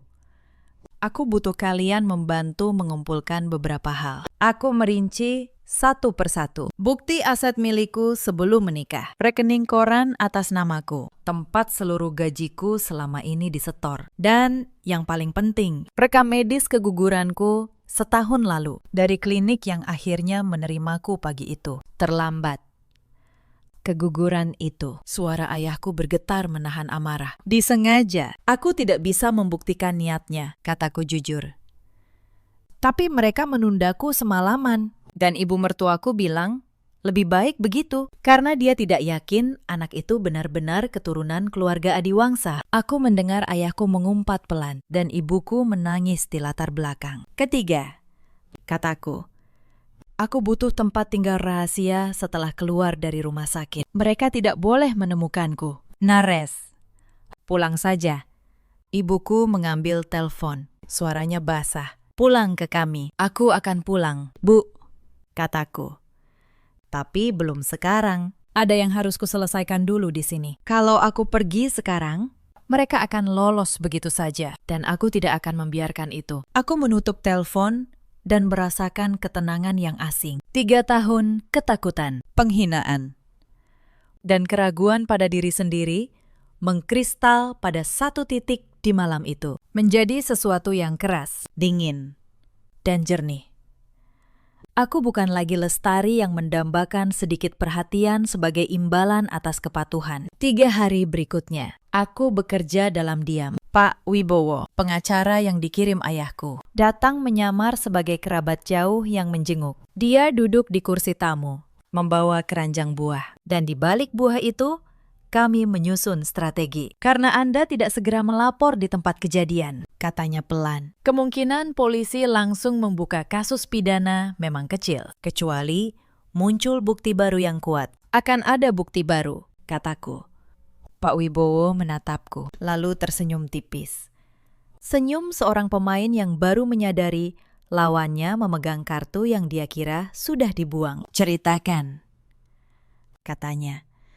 Aku menjelaskan hal yang belum kuceritakan kepada siapapun. Rumah besar di Kebayoran Baru yang mereka banggakan sebagai warisan keluarga itu tidak sepenuhnya milik mereka. 2 tahun lalu, ketika keluarga Adiwangsa kesulitan keuangan, mereka diam-diam menjual sebagian kepemilikan rumah untuk menutup hutang. Dan pembeli yang mereka pakai, atas saran Reza sendiri, agar rumah tetap di lingkaran keluarga, adalah aku. Mereka menyuruhku menandatangani akta sebagai formalitas, mengira aku terlalu bodoh untuk membaca apa yang kutandatangani. Mereka salah. Aku membaca setiap baris. Malam ketika mereka menyodorkan dokumen itu, Reza tersenyum dan berkata, "Ini cuma formalitas keluarga, Lestari. Tanda tangan saja, biar rumah tetap aman di tangan kita." Mereka pikir aku akan menandatangani dengan mata tertutup, seperti aku menelan setiap penghinaan selama ini. Tapi malam itu di kamar, aku membaca dokumen itu sampai pukul 3 pagi, dan aku menyadari sesuatu yang membuat jantungku berdebar. Karena terburu-buru menutup hutang, dan karena menganggapku tidak penting, mereka menuliskan namaku sebagai pembeli atas hampir setengah kepemilikan rumah. Bukan formalitas kosong. Secara hukum, ini nyata. Aku menyimpan salinan akta itu di brankas apotekku, di tempat yang tidak akan pernah mereka duga. 49% rumah itu, secara hukum, atas namaku. Pak Wibowo terdiam cukup lama. "Nyonya Lestari," katanya akhirnya. "Anda sadar apa artinya ini?" "Aku sadar," kataku. "Ini bukan sekedar perceraian," katanya. "Dengan akta itu ditambah rekam medis, visum, rekening koran atas nama Anda, dan saksi tetangga. Anda tidak sedang membela diri. Anda sedang memegang seluruh permainan. Masih ada satu lagi," kataku. Aku mengeluarkan ponsel cadangan yang dititipkan ibuku lewat Sari. 3 bulan lalu, aku memasang kamera kecil di rak bumbu dapur. Awalnya hanya untuk membuktikan kepada diriku sendiri bahwa aku tidak gila, bahwa semua ini benar terjadi. Aku menatap Pak Wibowo. Malam kakiku dipatahkan. Kamera itu menyala. Pak Wibowo meletakkan keranjang buahnya. Tangannya sedikit gemetar, bukan karena takut, tapi karena dia tahu apa artinya rekaman itu. "Anda punya rekaman penganiayaan itu?" tanyanya pelan. "Suara dan gambar," kataku. Lengkap dengan kalimat suamiku yang menyuruh membiarkan aku di lantai sebagai pelajaran. Lengkap dengan ayah mertuaku yang berdiri menonton tanpa berbuat apa-apa. Untuk pertama kalinya sejak menikah, aku merasakan sesuatu yang sudah lama hilang. Bukan dendam, bukan amarah, tapi tanah yang kokoh di bawah kakiku. Meski salah satunya kini bersangga besi. "Sekarang," kataku kepada Pak Wibowo, "kita susun ulang. Bukan untuk membalas, tapi untuk memastikan tidak ada perempuan lain yang masuk ke rumah itu dan diperlakukan seperti aku. Sementara aku menyusun semuanya." Keluarga Adiwangsa hidup tanpa rasa cemas sedikit pun. Mereka mengira aku terbaring lemah, menunggu mereka menjemput dan membawaku pulang untuk dihukum lebih lanjut. Wulan bahkan mengirim pesan, "Mbak, kapan pulang? Ibu sudah pesan kamu bersihkan gudang minggu depan." Aku tidak membalas. Aku membiarkan diam itu bekerja untukku. Karena setiap hari mereka tidak curiga. Adalah satu hari lagi bagiku untuk merapikan setiap potongan. Hari-hari di rumah sakit itu menjadi ruang kerja yang aneh. Di pagi hari, aku adalah pasien yang lemah, yang menerima kunjungan singkat dari keluarga Adiwangsa dengan wajah pura-pura patuh. Di siang dan malam hari, ketika mereka pergi, aku berubah. Ayahku, lewat pengacara, mulai mengirimkan dokumen satu persatu melalui Sari. Aku menerima salinan rekening koran 3 tahun. Dan untuk pertama kalinya, melihat angkanya secara utuh. Selama 3 tahun. Gajiku yang masuk hampir mencapai ratusan juta rupiah. Tidak satu rupiah pun kembali kepadaku. Semuanya mengalir ke rekening yang dikendalikan Bu Sutina, lalu menguap entah kemana. Aku menatap angka-angka itu. Dan untuk pertama kalinya, kemarahanku punya bentuk yang bisa dihitung. Lalu datang rekam medis keguguranku. Dari klinik yang menerimaku, terlambat setahun lalu. Membaca catatan itu, jauh lebih sakit daripada patah tulangku. Di sana tertulis dengan dingin. Keterlambatan penanganan menyebabkan pendarahan yang seharusnya bisa dicegah. Aku menutup map itu dan duduk lama dalam diam. Anakku, untuk sesaat. Aku hampir kehilangan ketenangan yang sudah susah payah ku bangun. Tapi aku menarik napas dalam-dalam. Dan kuubah rasa sakit itu menjadi bahan bakar. Aku berjanji pada diriku dan pada anak yang tidak sempat kupeluk bahwa kali ini aku tidak akan diam. Sari, perawat muda itu, menjadi sekutu yang tak kuduga. Dia membantu menghubungkan aku dengan tetangga yang bersedia menjadi saksi. Dia menjaga ponsel cadanganku ketika keluarga Adiwangsa datang menjenguk. Suatu malam dia bertanya, "Bu, kenapa ibu tidak langsung lapor polisi saja malam itu?" Aku tersenyum tipis. "Kalau aku lapor malam itu," kataku, "aku hanya akan jadi perempuan histeris dengan kaki patah dan tanpa bukti. Mereka akan bilang, aku jatuh. Dan semuanya selesai. Aku tidak butuh laporan yang lemah. Aku butuh kasus yang tidak bisa dipatahkan." Sari menatapku lama, lalu mengangguk pelan. "Ibu menakutkan," katanya. "Tapi dalam arti yang baik." Sementara itu, di luar tembok rumah sakit, keluarga Adiwangsa mulai bergerak juga. Mereka tidak bodoh sepenuhnya. Ketika Reza menyadari aku tidak kunjung memohon untuk dijemput, kecurigaannya tumbuh. Dia mulai menelpon apotekku, mencari tahu siapa yang mengurus tempat itu selama aku sakit. Dia bahkan datang ke apotek, mencoba mengambil dokumen-dokumen penting dari brankas. Tapi brankas itu hanya bisa kubuka. Karyawanku yang sudah kuberi pesan berkata sopan bahwa hanya pemilik yang punya aksesnya. Reza pergi dengan tangan kosong dan amarah yang mulai berubah menjadi kepanikan. Dia tidak tahu bahwa salinan akta rumah yang paling penting itu sudah lama berpindah ke tangan pengacaraku. 3 hari sebelum sidang, Bu Sutina melakukan langkah terakhirnya. Dia datang ke rumah sakit tanpa Reza, membawa wajah yang tiba-tiba lembut. "Lestari, nak," katanya, duduk di tepi ranjang. "Ibu khawatir kamu salah paham. Keluarga kita ini terhormat. Apa kata orang kalau urusan rumah tangga dibawa ke pengadilan?" Aku menatapnya tanpa berkata apa-apa. "Ibu akan kembalikan sebagian uangmu," lanjutnya.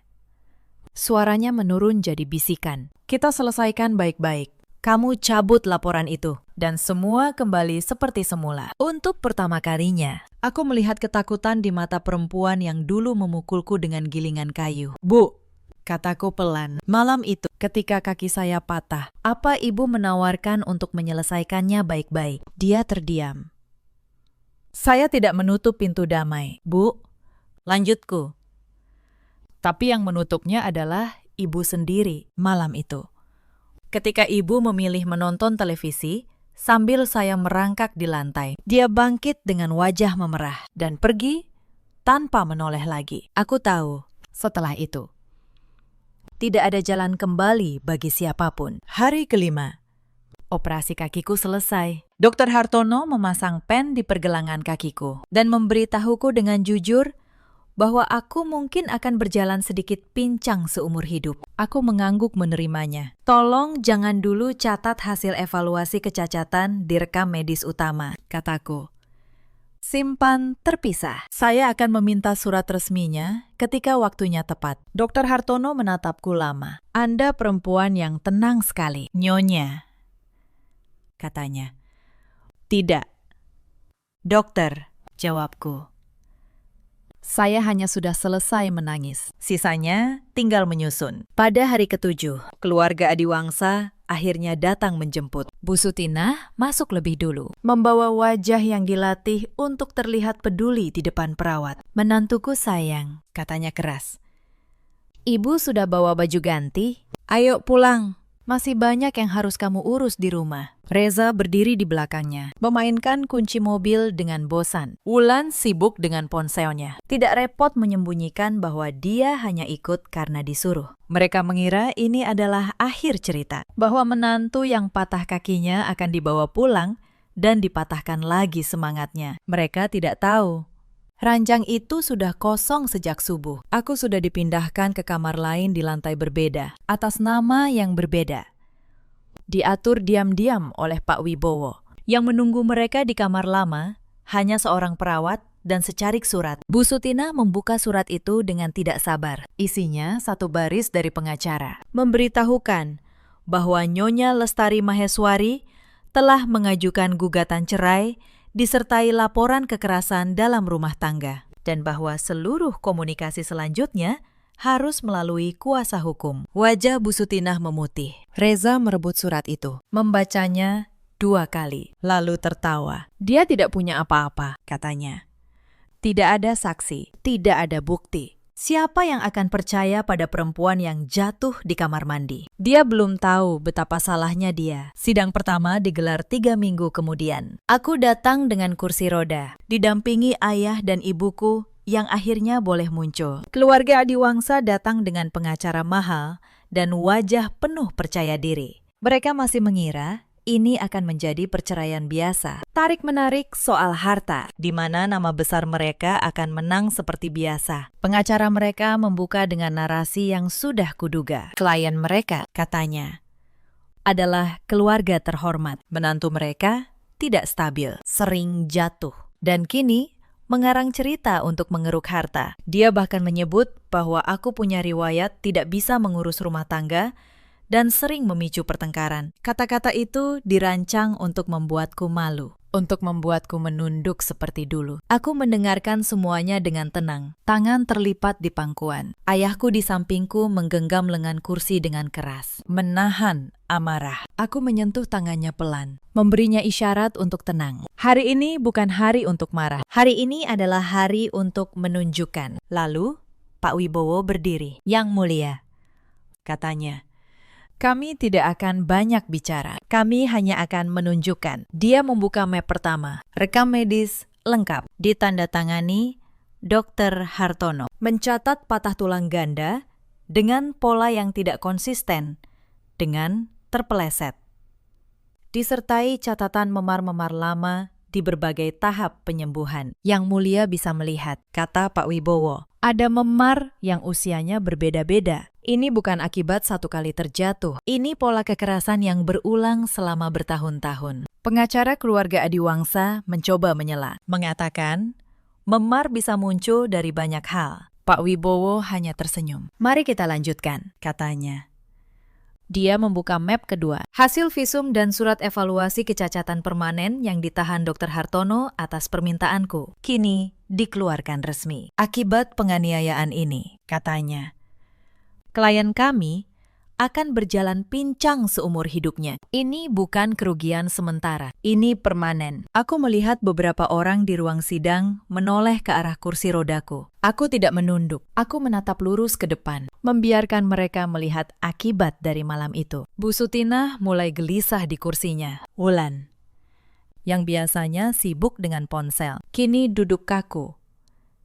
Wajahnya mulai pucat. Dia membuka map ketiga, rekening koran 3 tahun, membuktikan seluruh gajiku disetor ke rekening yang dikendalikan Bu Sutinah, tanpa pernah kembali sepeser pun kepadaku. Selama 3 tahun, kata Pak Wibowo.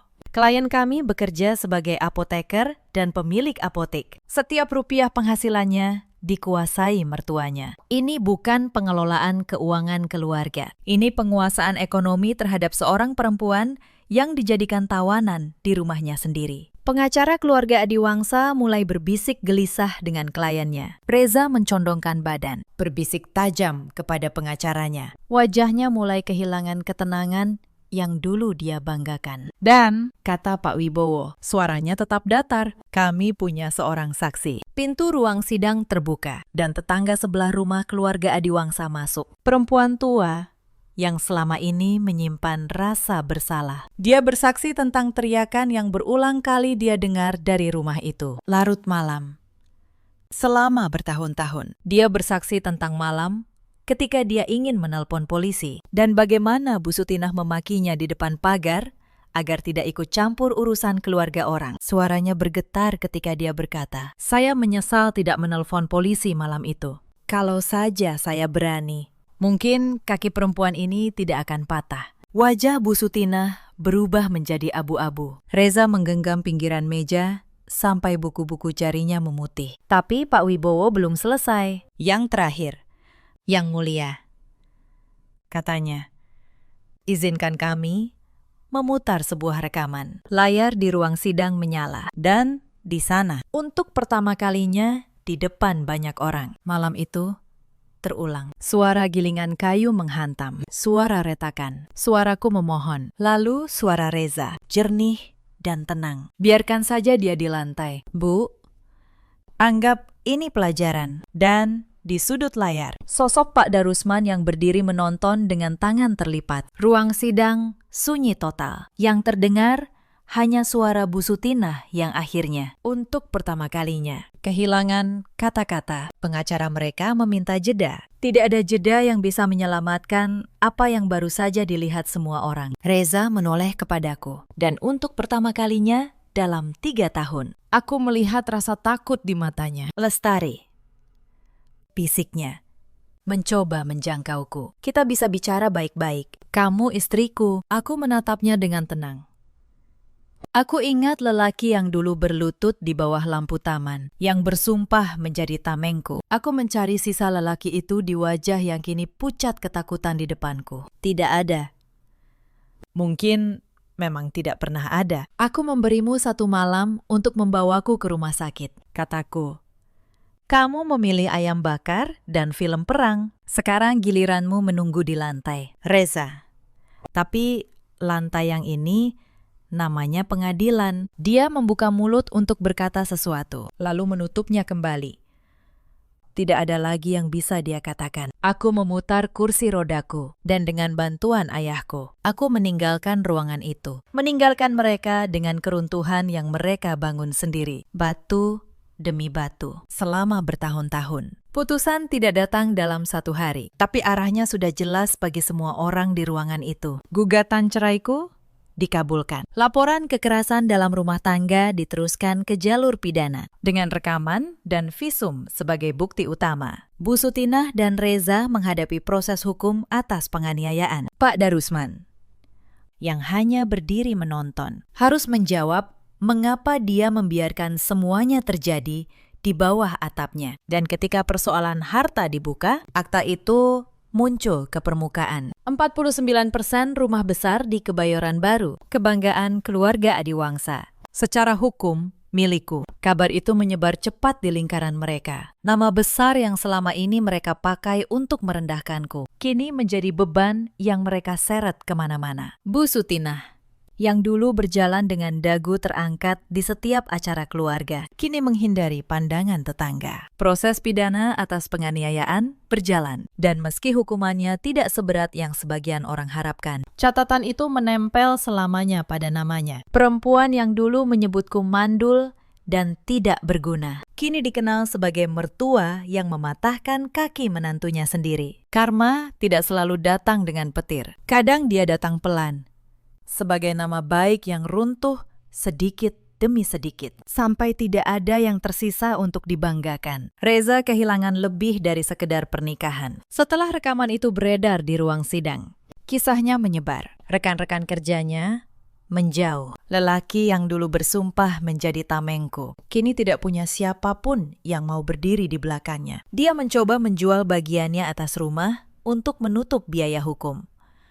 Tapi pembeli enggan tersangkut nama yang sudah ternoda. Wulan, adik ipar yang dulu menudingku mencuri gelang, menikah beberapa waktu kemudian dan pindah jauh, berusaha meninggalkan nama keluarga yang kini menjadi aib. Pak Darusman, ayah mertua yang hanya berdiri menonton, tetap diam seperti biasa. Tapi kali ini diamnya tidak lagi terlihat berwibawa. Diamnya kini terlihat seperti apa adanya. Ketakutan seorang lelaki yang tidak pernah berani melakukan hal yang benar. Aku tidak pindah ke rumah itu, dan ketika mereka membuka pintu, mereka membeku.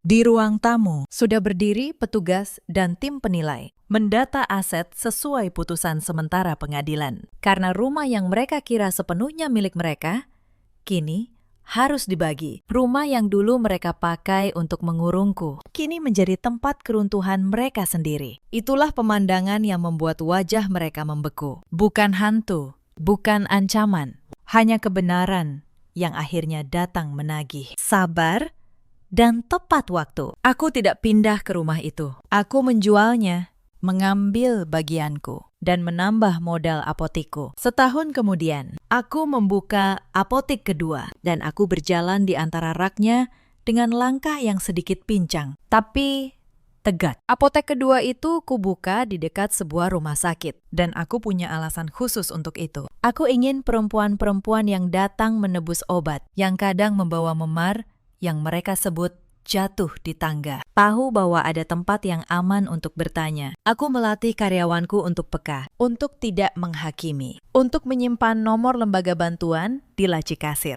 Beberapa kali, seorang perempuan datang dengan mata yang sembab dan cerita yang setengah disembunyikan. Aku tidak pernah memaksa mereka bercerita. Aku hanya berkata, pelan. Kalau suatu hari kamu butuh saksi atau butuh seseorang yang percaya, aku ada di sini. Karena dulu, ketika aku di lantai dapur yang dingin, yang paling kuinginkan bukanlah pembalasan. Yang kuinginkan hanyalah satu orang yang percaya bahwa aku tidak gila. Kaki kiriku tidak akan pernah sempurna lagi. Tapi aku belajar bahwa pincang bukanlah aib. Aib adalah berdiri lurus di atas penderitaan orang lain, seperti yang mereka lakukan dulu. Ibu dan ayahku tinggal bersamaku sekarang. Setiap pagi, ibuku memasak ikan goreng dengan sayur asem dan sambal terasi. Makanan sederhana yang dulu kurindukan. Tidak ada lagi yang mencicipi, lalu melempar piring. Hanya ada tawa pelan di meja yang kecil, tapi hangat. Ayahku, yang dulu seorang guru, kadang membantuku menata buku di apotik, dan kami berbicara tentang hal-hal kecil, seolah 3 tahun yang hilang itu sedang kami jahit kembali, perlahan. Benang demi benang. Reza pernah mengirim pesan. Jauh setelah semuanya selesai, hanya satu kalimat. Maafkan aku membaca pesan itu lama, lalu aku menutup ponselku tanpa membalas. Bukan karena dendam, tapi karena ada luka yang tidak sembuh hanya dengan kata maaf. Apalagi maaf yang datang setelah kalah, bukan setelah sadar. Aku memaafkannya di dalam hatiku, untuk kebaikanku sendiri. Tapi memaafkan tidak berarti membuka kembali pintu yang sudah benar untuk ditutup. Cerita ini mengajarkan kita sesuatu yang sederhana, namun mahal. Jangan mengira diam adalah cinta. Dan jangan mengira mengalah tanpa batas adalah kebaikan. Ada batas di mana mengalah berubah menjadi mengizinkan. Dan mengizinkan kekejaman adalah bentuk lain dari ikut bersalah. Di luar sana, ada banyak perempuan yang sedang berbaring di lantai dapur yang dingin. Mengira itu adalah harga yang harus dibayar untuk sebuah keluarga. Aku ingin kalian tahu, keluarga yang sejati tidak pernah meminta tulangmu sebagai tanda kesetiaan. Di luar sana, ada juga banyak suami seperti Reza yang memilih kenyamanan diri di atas keselamatan istrinya, lalu menyebutnya pelajaran. Dan ada pula para ibu mertua yang takut kehilangan kendali, lalu menyebut kendali itu sebagai kasih sayang. Tapi di luar sana juga ada orang tua yang menunggu, pintu yang masih terbuka, dan hidup kedua yang menanti untuk dimulai. Dalam hidup, kita selalu punya pilihan. Bahkan ketika kita merasa tidak punya apa-apa. Aku memilih untuk berhenti menangis dan mulai menyusun. Mungkin kamu sedang berdiri di depan pilihan yang sama hari ini. Jika kamu punya kisah, ceritakanlah di kolom komentar. Karena mungkin ada seseorang di luar sana yang sedang menunggu keberanianmu untuk menemukan keberaniannya sendiri. Terima kasih sudah menemaniku sampai akhir. Sampai jumpa di kisah berikutnya. Dan ingatlah, kamu berhak atas rumah yang tidak menyakitimu.